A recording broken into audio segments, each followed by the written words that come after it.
Hello दोस्तों, good evening. कैसे हो आप सब? उम्मीद करता हूँ अच्छे होंगे। तो दोस्तों फाइनली यदि आपके कोस्ट गार्ड का exam in mid of the March होता है तो आपके पास सिर्फ 10 से 12 दिन का समय बचा हुआ है।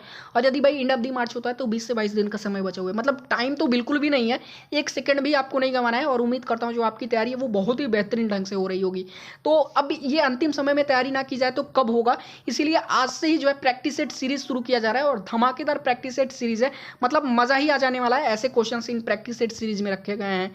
तो आज से रीजनिंग शुरू कर देता हूँ, कल से मैथ शुरू हो रहा है। ठीक है, सबको इन प्रैक्टिस सेट क्लासेस को लेना है, ध्यान दीजिएगा, कोई भी मिस नहीं करेगा। और ऐसे ही करते हर सब्जेक्ट का हम लोग प्रैक्टिस सेट करेंगे अलग अलग, और फुल प्रैक्टिस सेट होगा। मतलब हर एक चैप्टर से क्वेश्चन होंगे। ठीक है, तो आज के इस प्रैक्टिस सेट में जो क्वेश्चन रखे गए ना वो कतई जहर है। तो जितने भी लोग मुझे देख रहे हैं, कोई भी क्लास छोड़ के नहीं जाएगा। आपको जितने भी इसमें क्वेश्चन दिए जाएंगे, 10 क्वेश्चन हो 12 क्वेश्चन हो, हर एक क्वेश्चन को सॉल्व करना है और आंसर कमेंट करना है। और यदि आपको आंसर की चाहिए, अपने आंसर मिलाने हैं क्वेश्चन के, तो आपको टेलीग्राम पे मिल जाएगा। और टेलीग्राम चैनल का लिंक आपको वीडियो के डिस्क्रिप्शन में मिल जाएगा, आप जाके वहां से आंसर की ले सकते हैं। ठीक है, तो चलिए देर ना करते हुए आज के हम इस प्रैक्टिस सेट को शुरू करते हैं। और समझ लीजिए कि आज ही आपका एग्जाम है। जब आप ये समझ के क्वेश्चन सॉल्व करेंगे ना तो आप 100% एक्यूरेसी के साथ क्वेश्चन कर पाएंगे। तो चलिए शुरू करते हैं। हाँ जी बताओ, सबसे पहले तो आप जरा यहाँ पे ध्यान दीजिए कि 25 फरवरी से अनअकैडमी पे एनडीए 2 के लिए कंप्लीट बैच कोर्स शुरू हो रहा है, जिसका नाम है लक्ष्य। ठीक है, तो लक्ष्य NDA second complete batch course आप देख सकते हैं। इसमें टॉप एजुकेटर मिलकर के आपकी तैयारी करा रहे हैं। तो यदि आप एनडीए की तैयारी कर रहे हैं तो देर किस बात की, आज ही अनअकैडमी ज्वाइन करिए और अपनी तैयारी को और भी बूस्ट करना शुरू कर दीजिए। और अनअकैडमी ज्वाइन करने के बाद आप ये बैच कोर्स ज्वाइन करना बिल्कुल मत भूलेगा। आप देख सकते हैं इसमें टॉप एजुकेटर हैं। ठीक है, और यहाँ से तैयारी करने के बाद आप खुद सोचिए आपकी तैयारी का लेवल क्या हो जाने वाला है। और साथ में यहाँ पे एक चीज़ और देखिए, 22 फरवरी से 22 फरवरी से अनअकैडमी पे ये एक और पृथ्वी नाम का कंप्लीट एनडीए बैच कोर्स शुरू हुआ है। ठीक है, जिसमें टॉप एजुकेटर मिलकर के आपकी तैयारी करा रहे हैं एनडीए की। मतलब आप खुद सोच सकते हैं इतने मतलब टॉप लेवल के एजुकेटर हैं। जब आप इन बैच कोर्सेज से अपनी तैयारी शुरू करेंगे ना, प्लस सब्सक्रिप्शन लेकर के प्लस कोर्सेज का, तो आपकी जो तैयारी का लेवल है वो कुछ और ही हो जाने वाला है। ठीक है, पहली बार में ही आप एनडीए क्रैक कर जाएंगे। तो आपको करना कुछ नहीं है। ठीक है, करना क्या है कि सबसे पहले तो आपको वीडियो के डिस्क्रिप्शन में अनअकैडमी ऐप का लिंक मिल जाएगा, उसको इंस्टॉल कीजिए अपने फ़ोन में। इंस्टॉल करने के बाद अपने आप को उस पर रजिस्टर करिए। रजिस्ट्रेशन के दौरान आप referral code stand up classes जरूर यूज कर लीजिएगा, क्योंकि इन टॉप एजुकेटर की जो प्लस क्लासेस चलती हैं, ठीक है, वो तो आप देख ही पाएंगे प्लस कोर्सेज बाई करके। साथ में जो स्पेशल क्लासेस चलती हैं ना वो बिल्कुल फ्री देख पाएंगे ये रेफरल कोड यूज करने के बाद। और 10% का डिस्काउंट वाला तो आपको पता ही होगा, इस चीज़ पर ध्यान दीजिएगा। ठीक है, बाकी तो अभी जाइए अपने आप को अनअकैडमी पे इनरोल करिए और अपनी तैयारी को बेहतर से बेहतर जो है आयाम दीजिए। चलिए क्लास की तरफ चलते हैं। तो दोस्तों हमारे इस प्रैक्टिस सेट का जो सबसे पहला क्वेश्चन दिया गया है ये नॉन वर्बल रीजनिंग का है। और बिल्कुल ऐसा ही एक प्रश्न आपके एग्जाम में आएगा, बिल्कुल ऐसा ही, ध्यान दीजिएगा। क्वेश्चन क्या कह रहा है? Select a figure from the given answer figure which will continue the same series as established by the 5 problem figure. यहाँ पे देखिए एक प्रॉब्लम फिगर दिया गया है। ठीक है, एक सीरीज है ये जो कंटिन्यू चल रहा है। ठीक है, तो ऐसे ही इसमें ये जो बनाया गया है आप देख सकते हैं, ऐसे इसको अलग अलग तरीके से जो है ये कंटिन्यू चल रहा है। ठीक है, इसमें लॉजिक है। तो बिल्कुल आपको इसमें देखिए 5 फिगर आपको इस प्रॉब्लम वाले फिगर में दिख रहा है। इसका अगला प्रॉब्लम जो फिगर होगा, ठीक है, प्रॉब्लम फिगर होगा, आपको इस आंसर फिगर वाले में से सिलेक्ट करके बताना है कौन सा होगा पांचवा के बाद। ठीक है, पांचवे के बाद किस तरह हो जाएगा ये फिगर। तो इसी 5 में से कोई एक होगा आंसर फिगर में से। तो आप देख लीजिए, ध्यान से क्वेश्चन देख लीजिए कौन सा होगा। तब तक मैं आपको ऑप्शन बोल देता हूँ। ऑप्शन नंबर ए है पहला वाला, ऑप्शन नंबर बी है दूसरा वाला, ऑप्शन नंबर सी है तीसरा वाला, या फिर ऑप्शन नंबर डी है चौथा वाला। ठीक है, तो मतलब इन 5 फिगर में से जो है कौन सा होगा, आप सभी को कमेंट करके बताना है इन 5 फिगर में से कौन सा होगा जो इस सीरीज को कंटिन्यू करेगा। यहाँ पे छठवां फिगर होगा 5वें के बाद। ठीक है, तो क्वेश्चन देख लीजिएगा, जो सही होगा आप कमेंट करके जरूर बताइएगा। बिल्कुल ऐसा ही ये क्वेश्चन आपके एग्जाम में आएगा, ध्यान दीजिएगा। अगले क्वेश्चन की तरफ चलते हैं।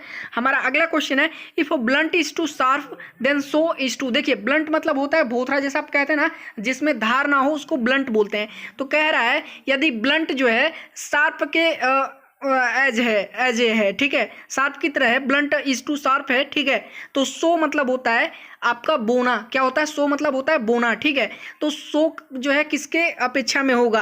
तो किसकी अपेक्षा में होगा? Option number A rip, rip मतलब काटना हो गया। Option number B seeds, seeds मतलब बीज होता है। Option number C farmer, farmer मतलब किसान। और ऑप्शन नंबर डी है क्रॉप, क्रॉप मतलब फसल होता है। ठीक है, तो देखिए मैं आपको बता दूं, यहाँ पे थोड़ा सा मैं आपको ट्रिक बताता हूँ। यहाँ पे क्या हुआ है, यहाँ पे अपोजिट यूज किया गया है। ठीक है, जैसे ब्लंट का अपोजिट क्या होता है? शार्प होता है, धारदार होता है। ठीक है, ठीक वैसे ही सो मतलब होता है बोना। तो जो करेक्ट होगा वो आप देख लीजिएगा, ठीक है। सो मतलब बोना तो उसका उल्टा क्या हो जाएगा, काटना, ठीक है। तो जो करेक्ट ऑप्शन होगा वो कमेंट करके आप जरूर बताइएगा। चलिए अगले क्वेश्चन की तरफ चलते हैं। हमारा अगला क्वेश्चन है, in the given question find the missing term which will complete the given alphabet series. यहाँ पे एक अल्फाबेट सीरीज दिया गया है, ध्यान से देखिएगा, ठीक है। अल्फाबेट सीरीज दिया गया है, इसका अगला क्वेश्चन आपको पता करना है। ये एक लॉजिक पे ये अल्फाबेट सीरीज सेट किया गया है। देखिएगा अल्फाबेट सीरीज क्या है, पहले PMT है, फिर उसके बाद OOS है, फिर उसके बाद NQR है, फिर उसके बाद NSQ है, उसके बाद अगला है आपका क्वेश्चन मार्क, ठीक है। तो इन चारों ऑप्शन में से कौन सा होगा, आप सॉल्व करिए फटाफट। आंसर की के लिए आप टेलीग्राम चैनल विजिट करिए। ऑप्शन नंबर ए है LUP, option number B LBP हो जाएगा, या फिर ऑप्शन नंबर सी LVR होगा, या फिर ऑप्शन नंबर डी LWP होगा। जो करेक्ट होगा आप लोग कमेंट करके जरूर बताइएगा, सॉल्व करिए इसे। चलिए अगले क्वेश्चन की तरफ चलते हैं। हमारा अगला क्वेश्चन देखिएगा, बेहद इंपॉर्टेंट क्वेश्चन है। क्वेश्चन क्या कह रहा है, pointing to a photograph a person tells his friend she is the granddaughter of the elder brother of my father, ठीक है। क्या कह रहा है, एक फोटो की तरफ इशारा करते हुए एक व्यक्ति अपने दोस्त को बताता है कि ये लड़की, यानी फोटोग्राफ वाली, ठीक है, ये लड़की मेरे पिताजी के बड़े भाई की पोती है। तो फोटो में मौजूद लड़की उस व्यक्ति की जो है उस व्यक्ति से किस प्रकार जुड़ी हुई है, ये आपको बताना है सॉल्व करके, ठीक है। एक बार फिर से क्वेश्चन पढ़ता हूं मैं कि एक फोटो की तरफ एक व्यक्ति इशारा करते हुए अपने दोस्त को बताता है कि इस फोटो में जो ये लड़की दिख रही है ये मेरे पिताजी के बड़े भाई की पोती है, ठीक है। तो फोटो में मौजूद वो लड़की जो है उस व्यक्ति से किस प्रकार जुड़ी हुई है, ये आप कमेंट करके बताएंगे। ऑप्शन नंबर ए, या तो वो उसकी भांजी हो सकती है, ऑप्शन नंबर बी या तो सिस्टर हो सकती है, बहन, या फिर ऑप्शन नंबर सी चाची हो सकती है, आंट हो सकती है, ठीक है, या फिर ऑप्शन नंबर डी है सिस्टर इला यानी साली हो सकती है। तो जो करेक्ट होगा आप कमेंट जरूर कीजिएगा। जितने भी लोग देख रहे हैं सबको सॉल्व करना है क्वेश्चन। चलिए अगले क्वेश्चन की तरफ चलते हैं। हमारा अगला क्वेश्चन दिया गया है, when the following figure is folded to form a cube, how many dots lies opposite the facing bears 5 dots। देखिए कह रहा है यदि दिए गए आकृति को जब एक घन का रूप देने के लिए तय किया जाता है, घर मतलब क्यूब, ठीक है। तो ये जो आकृति आप देख सकते हैं, ठीक है, इसको यदि तय किया जाए, मोड़ा जाए एक घन का रूप देने के लिए इस आकृति को, ठीक है। तो जो 5 बिंदु वाला आपको आकृति दिख रहा है, 5 बिंदु वाला आकृति कौन सा, ये लास्ट वाला देखिएगा, ठीक है।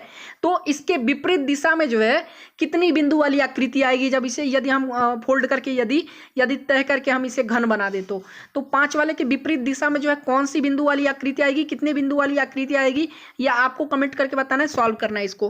ऑप्शन नंबर ए दिया गया है एक वाला, ठीक है, यानी ये वाला। ऑप्शन नंबर बी 2 वाला यानी ये वाला।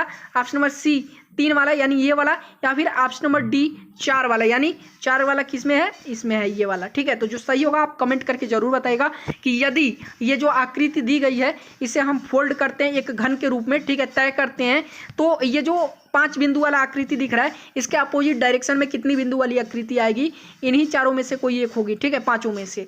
तो आप कमेंट जरूर कीजिएगा। बाकी चलते हैं अपने नेक्स्ट क्वेश्चन की तरफ।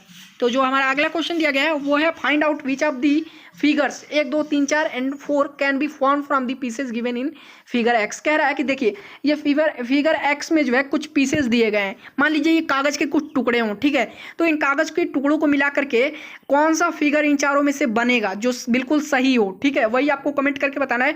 तो इन आपको 3 टुकड़े दिखाई दे रहे हैं, अगर इन 3 टुकड़ों को मिला करके कोई एक फिगर बनाया जाए तो इनमें से कौन सा सही फिगर बन के बाहर आएगा आपको कमेंट करके बताना है, ठीक है। ये भी नॉन वर्बल रीजनिंग का क्वेश्चन है। ऑप्शन नंबर ए है पहला वाला, ठीक है, ऑप्शन नंबर बी है दूसरा वाला सही होगा, या फिर ऑप्शन नंबर सी है तीसरा वाला, या फिर ऑप्शन नंबर डी है चौथा वाला। जो करेक्ट होगा आप कमेंट करके जरूर बताइएगा, ठीक है। चलिए अपने अगले क्वेश्चन की तरफ चलते हैं।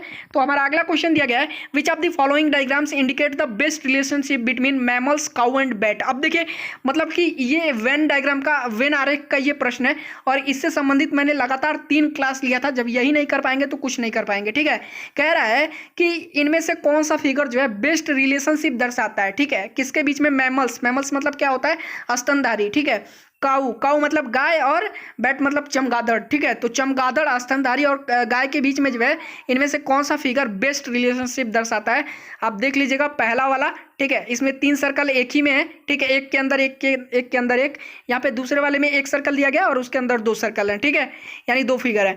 और तीसरा वाला आप देख लीजिएगा, एक में 1 दिया गया और 1 बाहर है, और चौथे वाले में 3 जो है रिंग में आपस में जुड़े हुए हैं। तो जो सही होगा आप सॉल्व करिएगा वेन आरेख का ये क्वेश्चन और मुझे कमेंट करके बताइएगा। अगला क्वेश्चन देखते हैं। अगला क्वेश्चन भी हमारा वेन आरेख का ही है।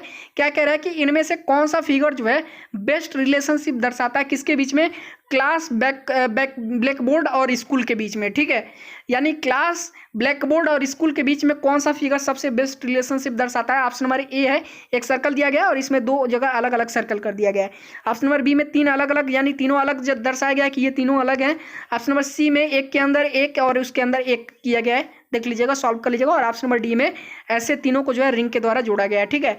तो देख लीजिएगा कौन सा फिगर बेस्ट रिलेशनशिप दर्शाता है क्लास ब्लैक बोर्ड और स्कूल के बीच में। जो सही होगा आप कमेंट करके जरूर बताइएगा। जितने भी लोग देख रहे हैं सबको कमेंट करके बताना है, ठीक है। चलिए नेक्स्ट क्वेश्चन की तरफ चलते हैं। हमारा अगला क्वेश्चन और भी महत्वपूर्ण क्वेश्चन है और बहुत ही इंटरेस्टिंग क्वेश्चन है। इस पर आधारित एक क्वेश्चन आपके एग्जाम में डेफिनेटली होगा और बेहद आसान है, आप आसानी से कर लेंगे। क्वेश्चन क्या है, एक सर्टेन कोड लैंग्वेज में यदि बात कर लें, क्या लिखा गया है, 592 का मतलब होता है, ठीक है, एक सर्टेन कोड लैंग्वेज में 592 का मतलब होता है ग्रेप्स आर स्वीट, यानी अंगूर मीठे हैं, ठीक है। देख लीजिएगा प्रत्येक को एक एक नंबर दिया गया है, तीन अलग अलग, देख लीजिएगा तीन अलग अलग वर्ड्स हैं, ग्रेप्स है, आर है, स्वीट है, तो 3 नंबर दिया गया है, तीनों के लिए अलग अलग नंबर अलॉट किया गया है, ठीक है। तो कह रहा है कि एक सर्टेन कोड लैंग्वेज में 592 का मतलब हुआ कि अंगूर मीठे हैं, 374 का मतलब हुआ कि मैं ऑरेंजेस पसंद करता हूँ, संतरे पसंद करता हूँ, और 267 का मतलब हुआ ऑरेंजेस आर सावर, यानी संतरे खट्टे हैं, ठीक है। तो अब कह रहा है which of the following digit represent सावर, तो अब इनमें से कौन सा जो है डिजिट खट्टेपन को दर्शाता है, ठीक है। तो आप समझ ही गए होंगे, तो कौन सा दर्शाता है? Option number A 9, option number B 5 या फिर ऑप्शन नंबर सी 6, आप फाइंड आउट करिएगा, ठीक है, सॉल्व करिएगा इसे। बाकी चलते हैं अपने नेक्स्ट क्वेश्चन की तरफ, कमेंट करके जरूर बताइएगा इस क्वेश्चन का आंसर। अगला जो हमारा क्वेश्चन दिया गया है देख लीजिएगा, ये आपको देख लीजिए, ये जो क्वेश्चन है बेहद इंपॉर्टेंट है, इस पर मैंने जो है बहुत सारे क्वेश्चन करा दिए हैं, ठीक है। फाइंड द मिसिंग टर्म करके ऐसे ये क्वेश्चन आता है, ठीक है। तो विच of the following will replace the question mark की जगह पे यहाँ पे कौन सा आएगा, देख लीजिएगा, इसमें 10 20 14 9 20 7, ठीक है, 11 25 10 16 25 13 ऐसे करके दिया गया है, फिर 15 22 12 और यहाँ पे क्वेश्चन मार्क है, फिर 22 10 दिया गया है। तो क्वेश्चन मार्क की जगह पे इन चारों में से जो आएगा आप सॉल्व करिएगा, वो रिप्लेस कर दीजिएगा, ठीक है। ऑप्शन नंबर ए है 6 आ सकता है, option number B 7, option number C 8 या फिर ऑप्शन नंबर डी 9। तो जो सही होगा प्लीज आप सभी लोग कमेंट करके जरूर बताइएगा। बाकी वीडियो पसंद आया तो वीडियो को लाइक कर दीजिए, चैनल पे नए हैं तो चैनल को सब्सक्राइब कर लीजिए और इसे जितना शेयर कर सकते हैं उतना शेयर करिए, क्योंकि डेली प्रैक्टिस सेट आएगा और देखिए हर एक चैप्टर से मैंने यहाँ पे क्वेश्चन इंक्लूड किया था। बाकी चलिए फिर मिलते हैं नेक्स्ट क्लास में, तब तक के लिए धन्यवाद। और सभी लोग अपना स्कोर कमेंट करके बताएंगे, ठीक है। और यदि आपको आंसर की चाहिए इस प्रैक्टिस सेट का तो प्लीज आप टेलीग्राम चैनल विजिट कीजिए, वीडियो के डिस्क्रिप्शन में टेलीग्राम चैनल का लिंक है, जाइए विजिट करिए। चलिए फिर मिलते हैं नेक्स्ट वीडियो में, तब तक के लिए धन्यवाद।